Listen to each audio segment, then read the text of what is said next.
艺人林姿又嫁给小亮哥22年，育有2子。10多年前复出的她，在电视台2度就业担任购物专家，也经常上通告。近日林姿又和名嘴好友吕文婉一起到餐厅用餐，却遇上一群年轻人大声叫嚣，好意劝阻后对方仍不听，甚至很像林姿又名人了不起，过气了，让她爆气反击。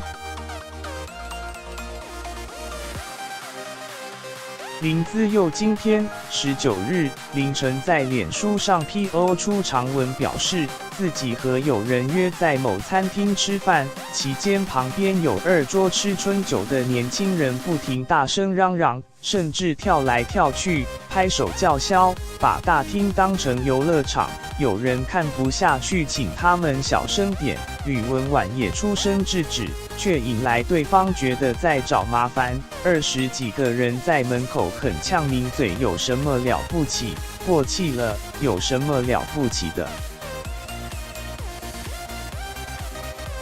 对此，林姿又爆气反击，不管你是留学回来的，还是当了不起的大老板，连最基本的餐厅礼仪、大厅公共场合不可以叫嚣吵闹跟奔跑，尊重其他用餐的客人。